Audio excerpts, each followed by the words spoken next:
இடையிலே வந்ததற்கு மன்னிக்கவும் இளவரசே. காரணம் இல்லாமல் எங்கும் எப்போதும் நீங்கள் தோழம் கட்ட மாட்டீர்கள்.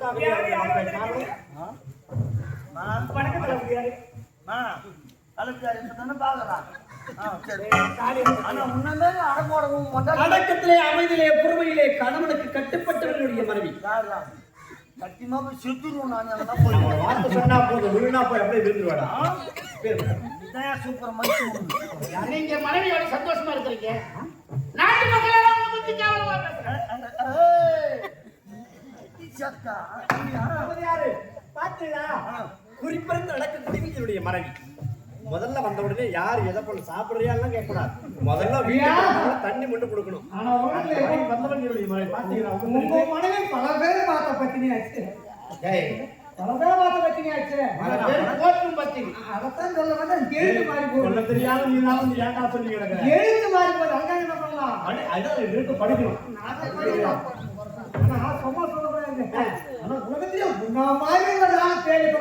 கிடைக்காத எல்லாரும் சொல்றாங்க.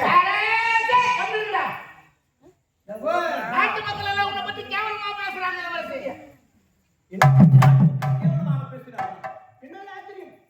வயதுக்கு வந்த தங்கையை வீட்டில் வைத்திருக்கிறான். இவன் மட்டும் திருமணம் செய்து கொண்டு இல்லற இன்பத்தை காணுகிறான். அந்த பெண்ணின் மனம் எவ்வளவு புண்படும் என்று கேவலமா உன்னை பத்தி பேசுறாங்க. காது கொடுத்து கேட்க முடியும். உண்மைதான் தவறையா? தவறை செய்துவிட்டேன். நான் மாபெரும் பெரிய தவறை செய்துவிட்டேன். இருந்த போதிலும் என்னுடைய தங்கை வளர்ந்து பருவமையாக விட்டு விட்டார் என்ற விஷயத்தையே மறந்துவிட்டேன். தவறியாக விடமாட்டேன். இதற்கு மேல் காலத்தாமம் இருக்கவே இருக்காது. புறப்படுகிறேன். நல்லதொரு ஆளுநரை தேர்ந்தெடுத்து வந்து மருமகனாக திருமணம் செய்துதான் என்னுடைய முதல் கடமை. இப்பொழுதுதான் நீங்க அயல்நாட்டிலிருந்து நாடு திரும்ப இருக்கிறீங்க.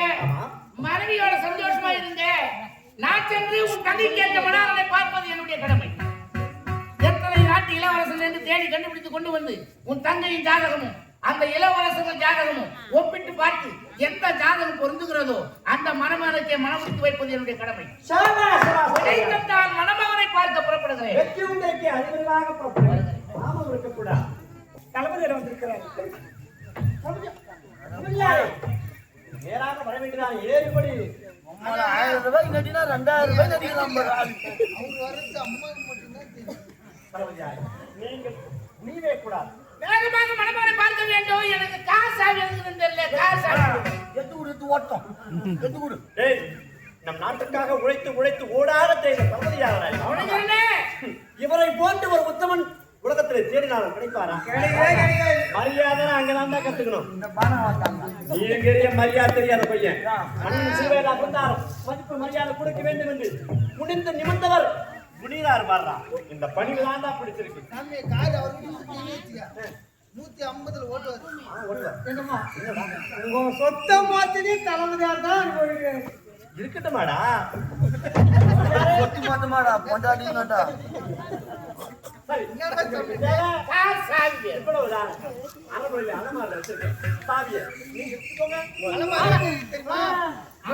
ஒரு செய்தி அந்த காரை கொண்டு வராது.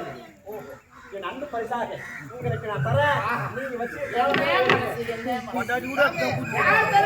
அலமாரி எங்க இருக்கு தெரியுமா? எங்க? பெட்ரூம்ல இருக்கு. எங்க இருந்தாலும் அது அனுமதி உங்களுக்கு இல்ல. ஆமா, நீ எப்போ போ.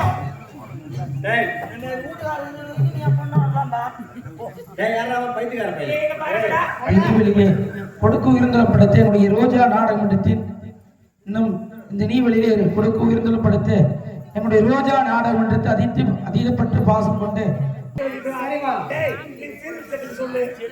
சாப்பாடு ஒரு மாசத்துக்கு என்ன நடந்து 3 வேலையும் கல்யாணத்துக்கு முன்னாடி இருந்தேன். அந்த வேலை ரெடி பண்ணுங்க. போல தரேன். நான் கொடுக்குறேன். எவ்வளோ வேணும் உனக்கு? நான் கொடுக்குறேன். என்ன காசு ஏதோ முனைங்க கருப்புல கொத்த வச்சிருக்கிறோம். அவளுக்கு ஊரறி உலகறி சாம் சாம் சாம் சாம்னு கல்யாணம் பண்ண என் நாத்தனாவுக்கு. ஆமாங்க. 7 வண்டி சீரு கொடுத்து அனுப்பணும். ஆமாங்க. நல்லது கொடுத்தாரு நல்ல தங்கைக்காக. அது போல நீ கொடுக்கணும். இதுதான் எனக்கு சம்மதங்க. ஆனா ஒண்ணு, நான் என் நாத்தனா வீட்டு விட்டு அனுப்ப மாட்டேன். ஏன்? அவளுக்கு விரும்பி என்னால இருக்கா? கல்யாணம் பண்ணா மாமியார் தான் போகணும். அதுதான் வழக்கம். அவளை நான் பொண்ணு மாதிரி வளர்க்குறேன். எப்படி நடக்குமே எனக்கு குழந்தையா குட்டியா? இப்ப நீ ஏன் ஊமி ஊமி கேள்விடா அது வாயில வாங்க ஏன்னா நான் மாப்பிள்ள பாக்குறேன் வீட்டோட மாப்பிள்ளையா பார்த்தா அவரை நம்மள பார்த்து நேருக்கிற மாதிரி இருக்குல்ல அவனே வச்சுக்கணும் இல்ல என் மனைவியை எல்லாரையும் வச்சுப்பாடா.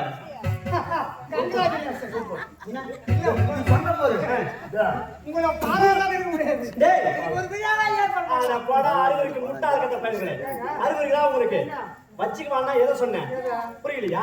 எல்லாரையும் சேர்த்து வச்சுக்குவா, ஒற்றுமையா அனுசரிச்சு வச்சுக்குவா, ஒற்றுமையா வச்சுக்குவா. என்னடா இது?